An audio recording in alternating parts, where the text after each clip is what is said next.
August 13th, 1971. Camp David, Maryland. The room is small, windowless. Heavy curtains block any view of the surrounding mountains. 15 men sit around a long table. Cabinet members, economic advisors, the architects of American power. They are here in secret. No press, no Congress, no foreign allies. Not even the Vice President knows they're meeting. President Richard Nixon sits at the head of the table, his face drawn, his jaw clenched. A yellow legal pad sits before him, covered in notes and calculations. Treasury Secretary John Connally stands, holding a classified memo. The paper trembles slightly in his hands, not from fear, but from the weight of what it contains. The silence is suffocating. Outside, the summer heat presses down on the Maryland mountains. Inside, the air conditioning hums, but no one feels comfortable. Connally speaks first. "Gentlemen, we're running out of gold." The words hang in the air like smoke from a discharged weapon. Some of the men shift in their seats. Others stare at the table.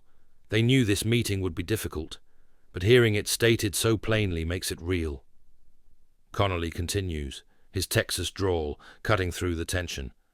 "Last month we lost $900 million in gold reserves. This month could be worse. France has already sent a battleship to New York Harbor to collect their gold. Britain is preparing the largest redemption request in history. Switzerland, Germany, Japan, they're all lined up, waiting." Paul Volcker, the Undersecretary of the Treasury for International Monetary Affairs, leans forward. At 6'7", he dominates the room even when sitting. His voice is measured, professorial. "At the current rate of redemption, we'll be below the legal minimum to back our domestic currency in less than 6 months, perhaps as soon as 4. The room absorbs the gravity of the statement. Arthur Burns, chairman of the Federal Reserve, removes his glasses and pinches the bridge of his nose. He's exhausted. He's been warning about this for months. "If we honor these redemptions," Burns says slowly, "we risk a domestic financial collapse. Our currency would become worthless. Banks would fail. But if we refuse, we break the promise we made to the world in 1944. We betray every allied government that trusted us." Nixon lights a cigarette. His hand is steady, but his eyes reveal the calculation beneath. The wheels turning, the options narrowing. "How much gold do we have left?" Nixon asks. "Exactly." Connally glances at his notes. "Roughly 9,000 tons. In 1950, we had over 20,000. We've lost more than half our reserves in 20 years. Someone mutters under their breath, "Christ."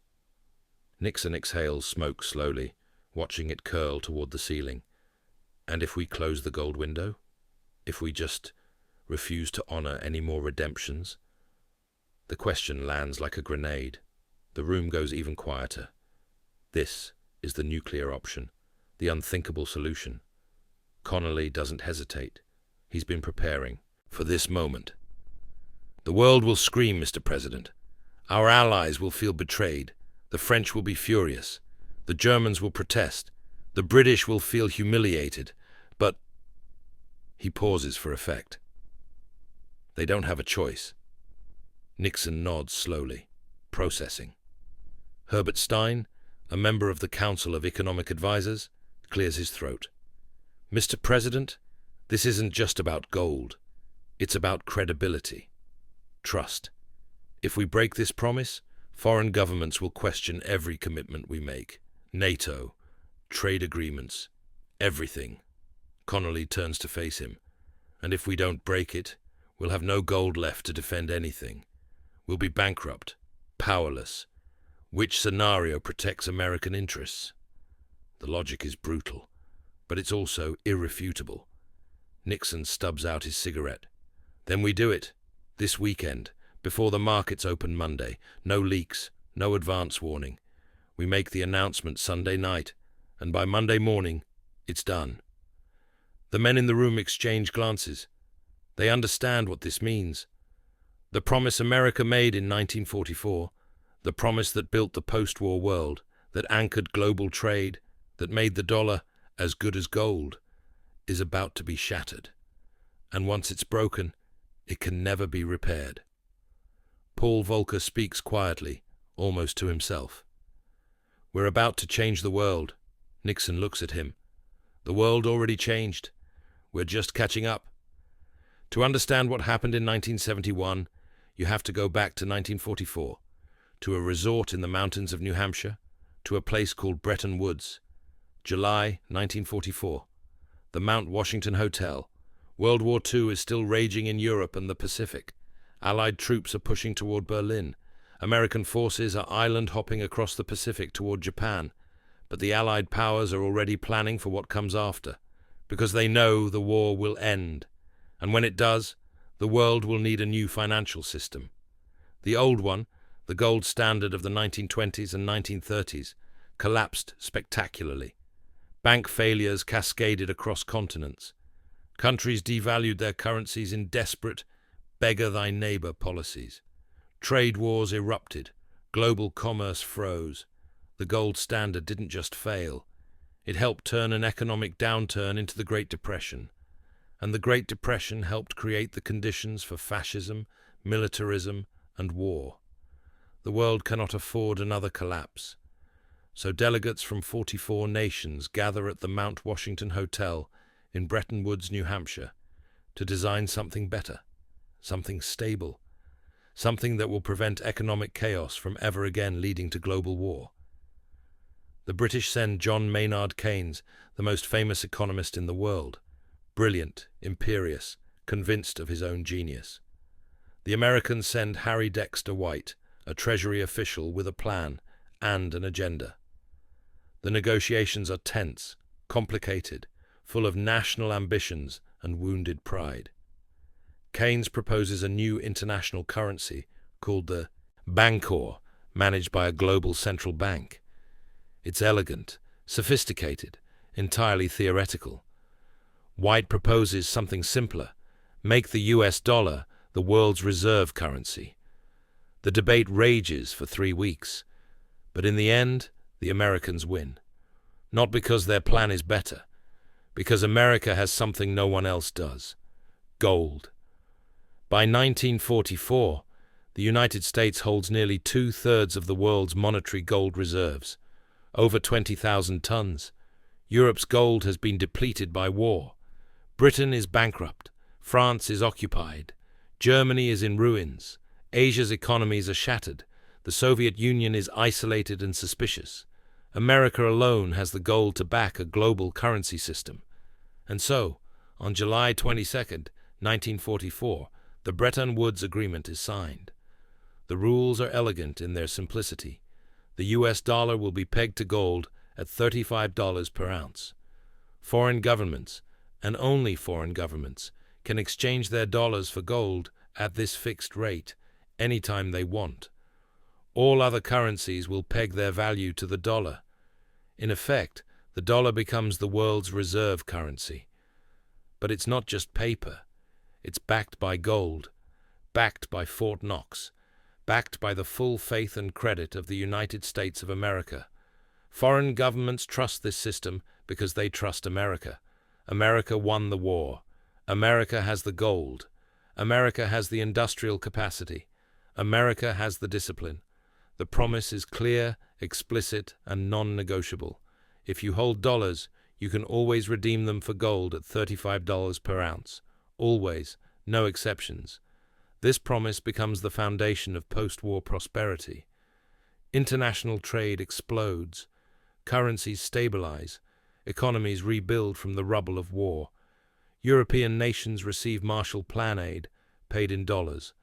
Those dollars can be redeemed for gold. The guarantee is ironclad. Japan rebuilds its economy, accumulating dollar reserves. The dollars are as good as gold. The Bretton Woods system becomes the architecture of global capitalism, and for 2 decades it works. The dollar becomes as good as gold. Actually, it becomes better than gold, more convenient, more liquid, more useful for international trade. But there's a catch, a hidden flaw in the system, a contradiction embedded in its very design. For Bretton Woods to work, the United States must maintain discipline. It must limit the number of dollars it prints. It must keep its budget roughly balanced. It must resist the temptation to abuse its privileged position, because if the U.S. prints more dollars than it has gold to back them, the system collapses. Every foreign government holding dollars will realize the same terrible truth. There isn't enough gold to redeem all the dollars in circulation. And when they realize that, they'll rush to redeem their dollars before the gold runs out, a bank run on the United States of America. This is the time bomb buried in the Bretton Woods system, and in the 1960s it starts ticking. 1960s, Washington, D.C. America is spending, not cautiously, not carefully, massively. President Lyndon Johnson is an ambitious man with an expansive vision. He doesn't just want to govern America, he wants to transform it. In 1964, he launches the Great Society, the most sweeping expansion of federal programs since the New Deal. Medicare provides health insurance for the elderly. Medicaid covers the poor. The Department of Housing and Urban Development tackles urban decay.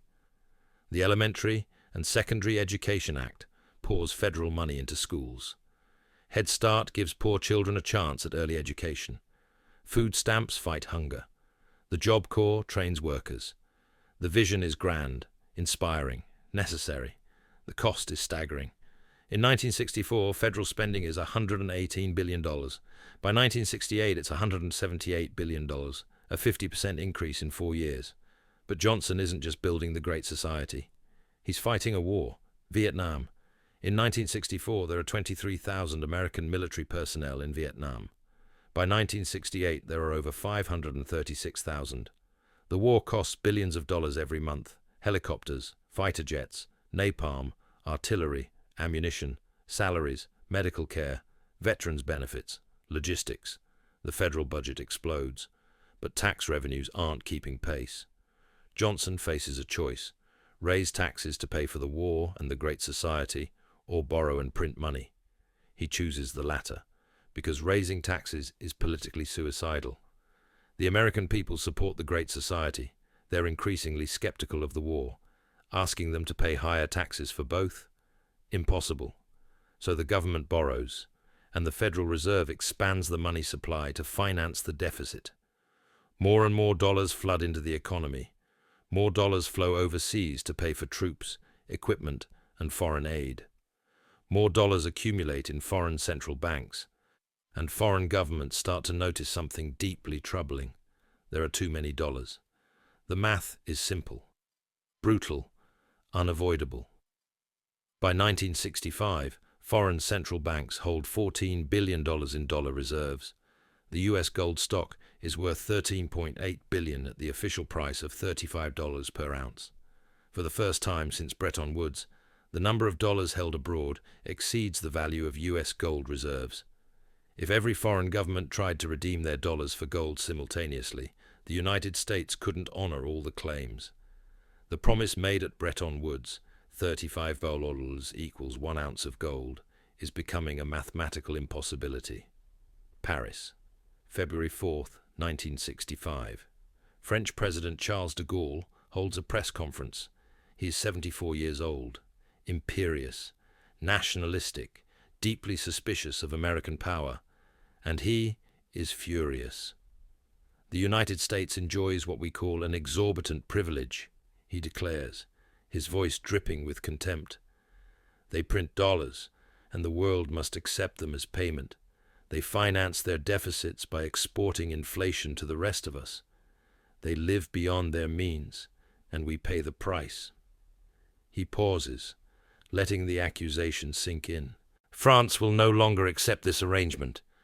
We will convert our dollar reserves into gold, immediately. The announcement shocks the financial world. De Gaulle isn't bluffing. Within weeks, French cargo planes and naval vessels are transporting gold from the Federal Reserve Bank of New York back to Paris, hundreds of tons. The French are literally draining American gold reserves. Other nations watch carefully. If France doesn't trust the dollar, should they? Washington, D.C. Council of Economic Advisers. Internal memo. November 1967. Current trends are unsustainable. U.S. gold reserves have fallen from 20,000 tons in 1950 to 12,000 tons today. At the present rate of dollar creation and gold redemption, reserves will fall below 10,000 tons within 2 years, below the legal requirement to back domestic currency within 36 to 48 months. Immediate corrective action is required. The memo is classified, marked urgent. It lands on desks across the Treasury Department, the Federal Reserve, the White House. But no action is taken. The spending continues, the war continues, the deficits continue, the gold reserves continue to fall. 20,000 tons in 1950, 17,000 tons in 1958, 50,800 tons in 1960, 13,200 tons in 1965, 11,900 tons in 1968, 10,400 tons in 1970, 9,000 tons in 1971. The numbers don't lie. The trend is clear. America is running out of gold. Economists begin publishing academic papers with titles like The Triffin Dilemma, named after economist Robert Triffin, who predicted this exact problem in 1960. Triffin explained the contradiction at the heart of Bretton Woods. The world needs dollars for international trade, but if the U.S. supplies those dollars, it must run deficits, which undermines confidence in the dollar's gold backing. It's a trap with no escape. Either the U.S. restricts dollar supply, and the world economy suffers from a liquidity shortage, or the U.S. supplies enough dollars, and foreign governments lose faith in the gold backing. By 1971, the trap has snapped shut, and the world is starting to panic. Spring 1971. London. The British government is making a decision. For months, Treasury officials at Whitehall have been watching the U.S. gold reserves decline, watching the dollar weaken in currency markets, watching inflation creep upward in both countries. They've run the numbers, studied the trends, consulted with economists at Oxford and Cambridge. The conclusion is unavoidable. The United States cannot honor its gold obligations much longer, perhaps not even through the end of the year. And so, Britain decides to act. In May 1971, the British government submits a formal request to the U.S. Treasury Department. They want to convert $3 billion in dollar reserves into gold. $3 billion. At $35 per ounce, that's over 2,700 tons of gold. Nearly one-third of America's remaining reserves. It is the largest redemption request in the history of the Bretton Woods system. And it's not just Britain. Bonn, Frankfurt, Zurich, Tokyo. West Germany is redeeming dollars for gold. Tons of it. Switzerland is redeeming dollars for gold. Systematically, methodically. Japan is redeeming dollars for gold. Quietly, efficiently. Even Canada, America's closest ally, is converting dollars.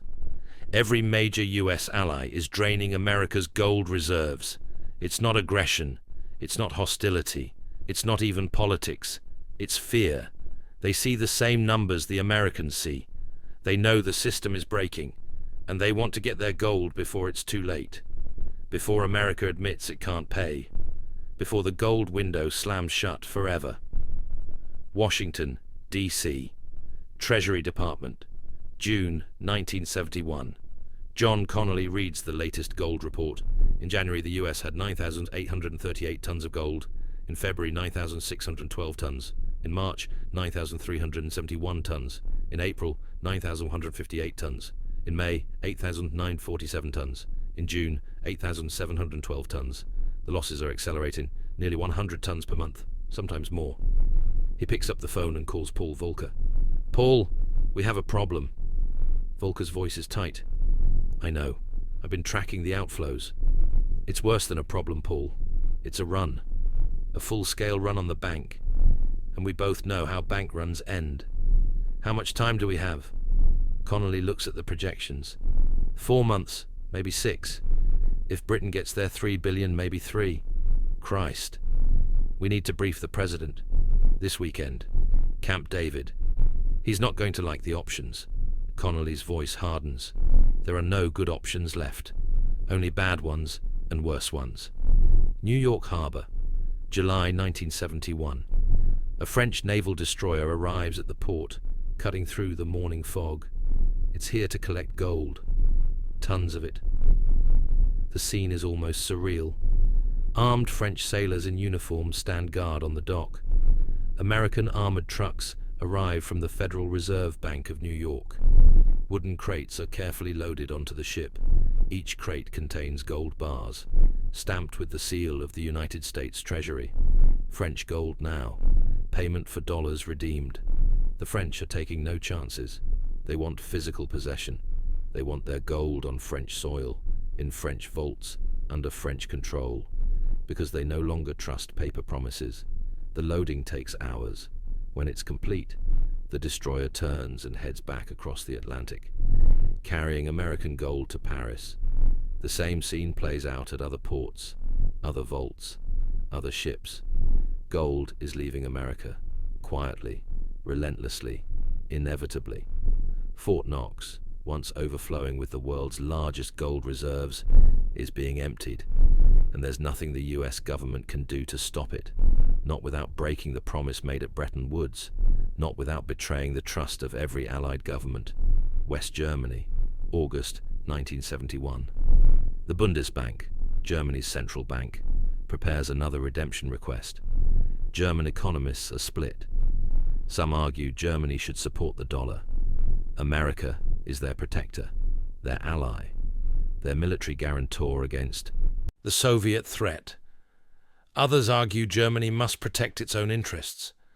The Bundesbank holds billions in dollar reserves. If those reserves become worthless, Germany's economy suffers. In the end, pragmatism wins. The redemption request is filed. More German dollars will be converted to gold, because trust, once shaken, is nearly impossible to restore. Camp David, August 13th, 1971. This is where we began. Nixon, Connolly, Volcker, Burns, Stein, Schultz.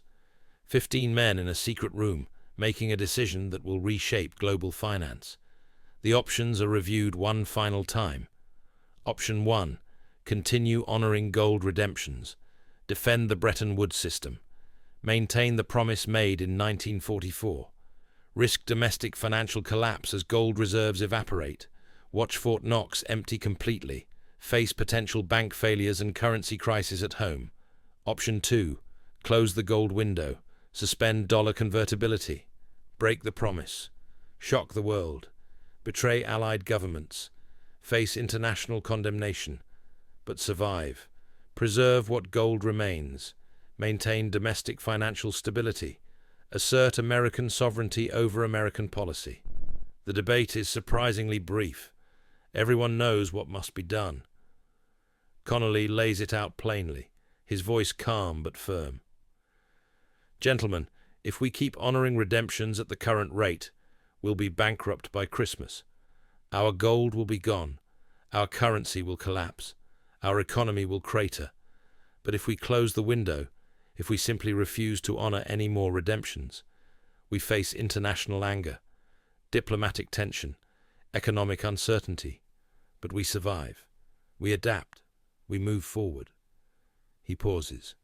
The question isn't whether we should close the window.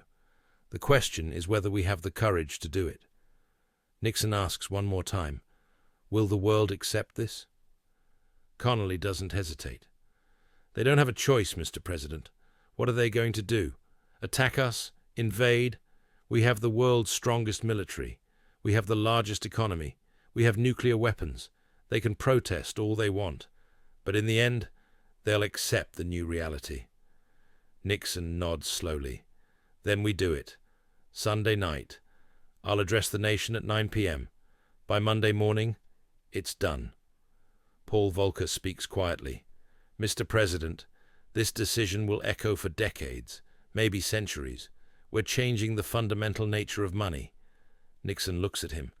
Then we'd better make sure we get it right. The meeting adjourns. The decision is made. The die is cast.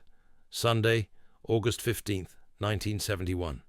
9 p.m. Eastern Time.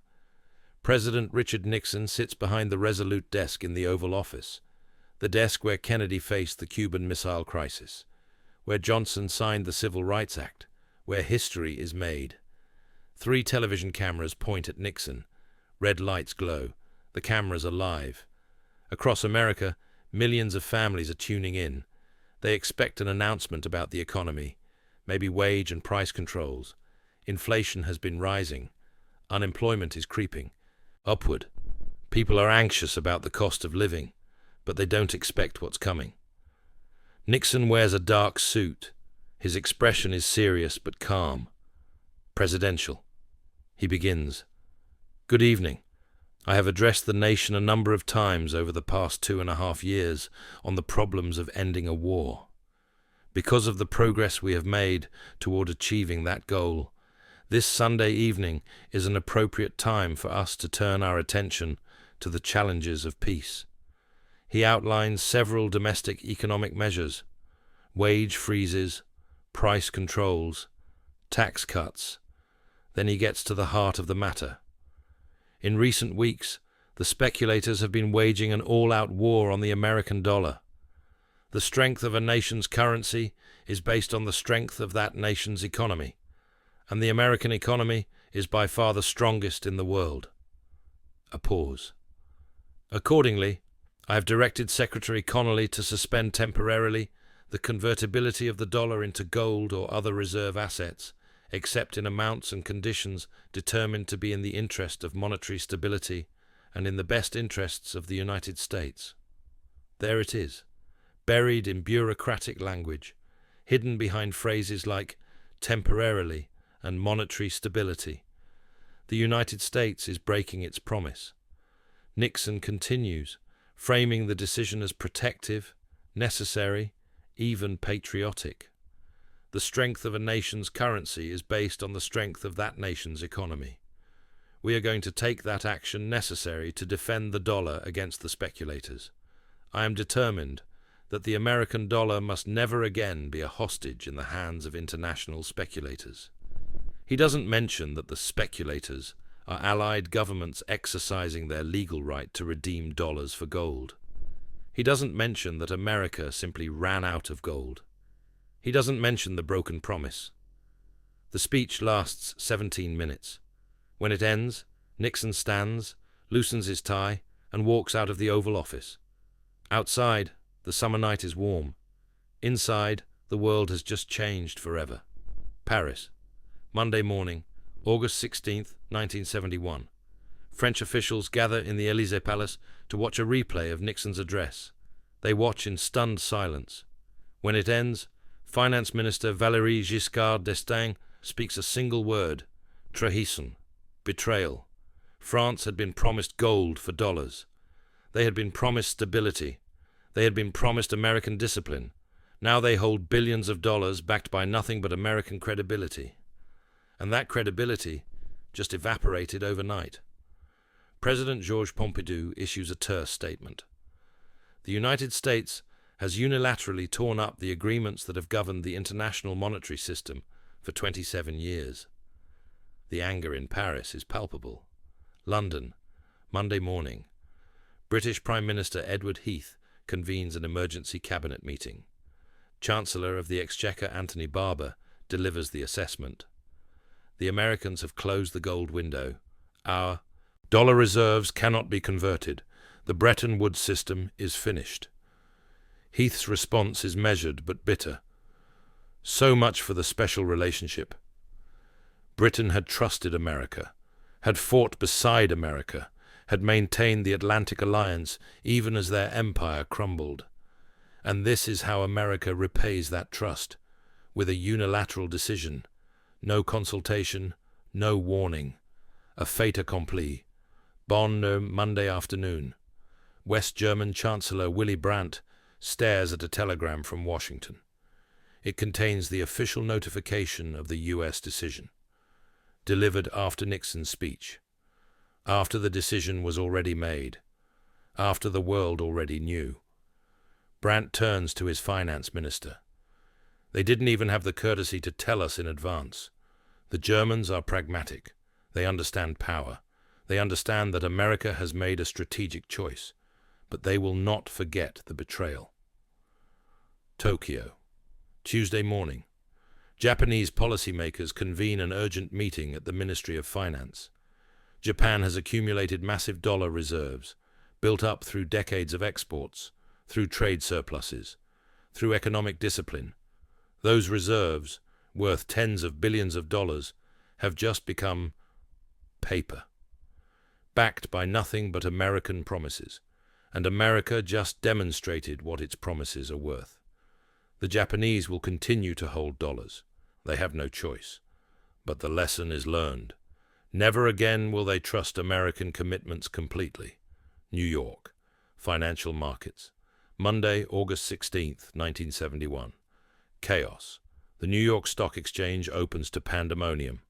Traders don't know how to price anything. If the dollar isn't backed by gold, what is it backed by? Trust? Confidence? American military power? The ability to print money without limit? Currency markets freeze. No one knows what exchange rates should be. Gold prices surge from $35 per ounce to $40, $45, $50. The Bretton Woods system, the architecture of global finance for 27 years, collapses in real time. By the end of the week, every major currency is in turmoil. The certainty of fixed exchange rates is gone. The anchor of gold is severed. The world is adrift. The aftermath, 1971, 1973. Nixon called the closure temporary. It was a lie. The gold window never reopened. For a year, international negotiators tried to salvage something from the wreckage. They met in Washington, in Rome, in Paris. They tried to design a new system, a modified Bretton Woods with adjusted exchange rates. But the trust was gone. In March 1973, the Bretton Woods system officially ended. Currencies began to float freely against each other. The era of fiat money, money backed by nothing but government decree, had begun. The long shadow, 1973, present.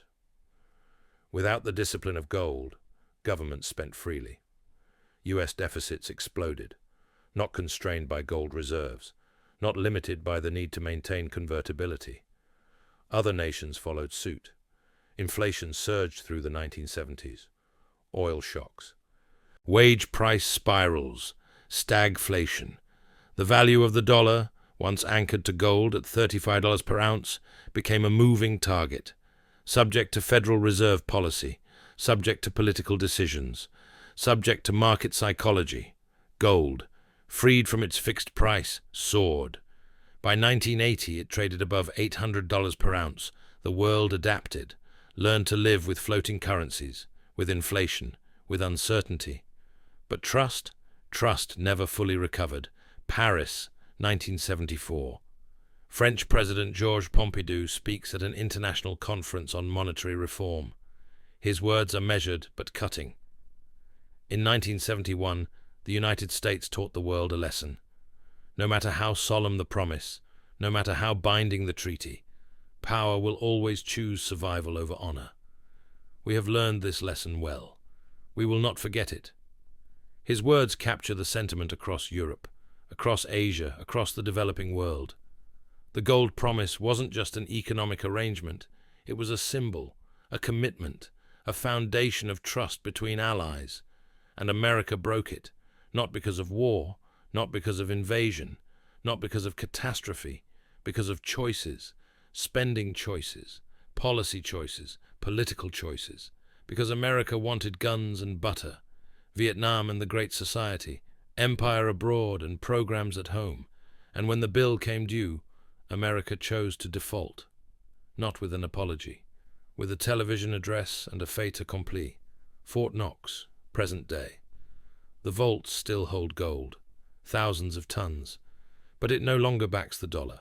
It sits, inert, a relic of a different era, a reminder of a promise made and broken. The fiat system, born in 1971, endures today. Central banks print money freely. Governments borrow without limit. Deficits are permanent. Debt grows endlessly. The Federal Reserve's balance sheet, once constrained by gold reserves, now exceeds $7 trillion. The U.S. national debt exceeds $30 trillion. These numbers would have been unthinkable in the Bretton Woods era. Impossible. The gold anchor prevented them. But in 1971, that anchor was cut. And the question remains, without gold, without discipline, what prevents governments from printing forever? The answer, in theory, is trust. Trust in institutions, trust in central banks, trust in the rule of law, trust in sound policy. But as foreign governments learned in 1971, trust is fragile, and once broken, it's almost impossible to restore. Epilogue. On the night of August 15, 1971, Richard Nixon didn't just close the gold window, he severed the link between money and scarcity, between currency and something tangible, something real. He made money a matter of belief rather than substance, a social construct rather than a physical constraint, and in doing so, he unleashed forces that still shape our world. The inflation of the 1970s, the financialization of the 1980s and 1990s, the debt bubbles of the 2000s, the 2008 financial crisis, the endless quantitative easing after 2008, the debates over modern monetary theory, the rise of cryptocurrencies as alternatives to fiat money. All of it traces back to that night in 1971. The night money became a promise with no backing. The night the rules changed. The night trust died. John Connolly was right about one thing. The world didn't have a choice. Foreign governments protested. They objected. They felt betrayed. But they accepted the new system. They adapted. They moved forward. Because what else could they do? But they never forgot. They never forgave. And they never trusted the dollar or American promises the same way again. When China started building up its gold reserves in the 2000s, it remembered 1971. When Russia began diversifying away from dollar reserves, it remembered 1971. When central banks around the world started questioning dollar dominance, they remembered 1971. The betrayal of August 15th, 1971, echoes through every debate about reserve currencies, about monetary policy, about American credibility. Because on that night, the most powerful nation on earth proved a simple truth. When promises become inconvenient, power discards them. When commitments become expensive, strength abandons them. When trust becomes a burden, might betrays it. Foreign governments learned that lesson in 1971. They have never forgotten it, and they never will. The end. The promise broken in 1971 still shapes the world today, and foreign governments never trusted the dollar the same way again.